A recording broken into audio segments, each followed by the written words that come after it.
chers compatriotes, au nom du président de la République élu, El Hadji Cellou Dalein Diallo, nous présentons les condoléances les plus émues aux familles des victimes.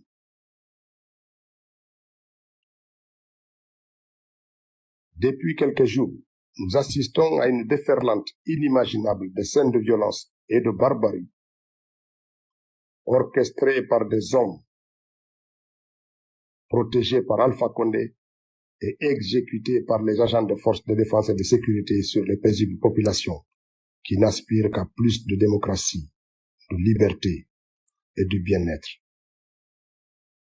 Cette situation révoltante appelle chacun d'entre nous à plus de courage et de détermination pour défendre notre vivre ensemble, défendre nos votes et défendre les valeurs de la République. Cette situation, cependant, nous appelle aussi à plus de vigilance, car nous ne devons pas perdre de vue que nous ne sommes pas opposés les Guinéens les uns contre les autres.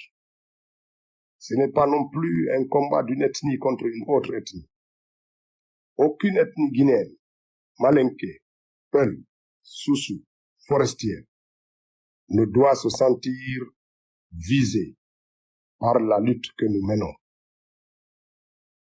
C'est l'État guinéen et l'ancien président Alpha Condé qui ont décidé de confisquer vos voix, vos suffrages et s'accaparer de notre vote et de détourner notre volonté de faire de Cellou Dalein Diallo président de la République.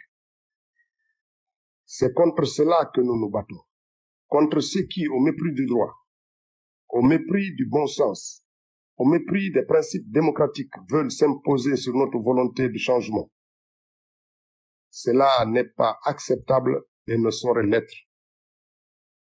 C'est pour cela et pour cette raison seulement que nous invitons tous les Guinéens qui croient à la démocratie, qui tiennent à la préservation de notre vivre ensemble, qui ont pour ambition l'ancrage démocratique de notre pays, à contribuer à combattre cette illégalité, cette injustice et les crimes qui accompagnent ces actions.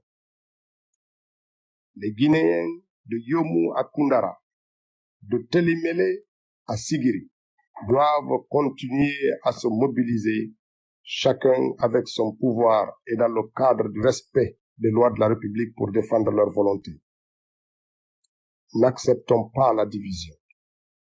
Il y a actuellement des membres du gouvernement qui recrutent, organisent et financent des groupes de jeunes, encadrés par les forces de l'ordre pour piller des biens ou s'attaquer à des familles appartenant à la communauté Peul, dans le but d'amener ces derniers à réagir et à transformer notre combat en affrontement interethnique.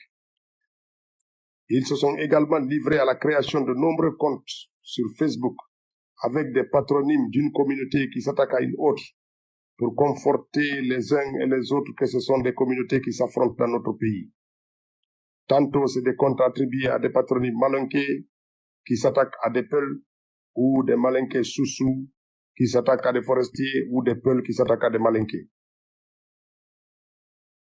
Voilà comment la graine de la division est en train d'être sémée dans notre pays. Ne tombons pas dans ce piège. Faisons très attention, car le piège est profond et machiavélique. Ce combat-là est celui du peuple de Guinée contre un clan mafieux qui veut s'imposer en opérant un coup d'État électoral après avoir transformé le pays en champ de bataille, massacré des enfants et fait violer des femmes. Le combat doit continuer parce que force doit rester à la volonté du peuple. Ce combat, nous le gagnerons, quel que soit le temps que cela prendra.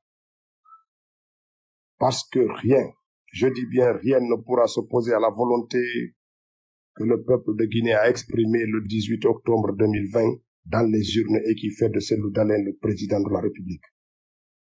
Nous invitons donc tout un chacun, sur toute l'étendue du territoire, à continuer cette mobilisation, à faire usage du droit et de ce que le droit offre pour que la lutte continue. Cette lutte du peuple guinéen contre ses oppresseurs qu'incarne un État sauvage et son ancien chef d'État. Il doit se poursuivre jusqu'à la victoire totale du peuple de Guinée contre un État et son ancien chef d'État, Alpha Condé. Vive la Guinée, vive la République, que la lutte continue. Je vous remercie.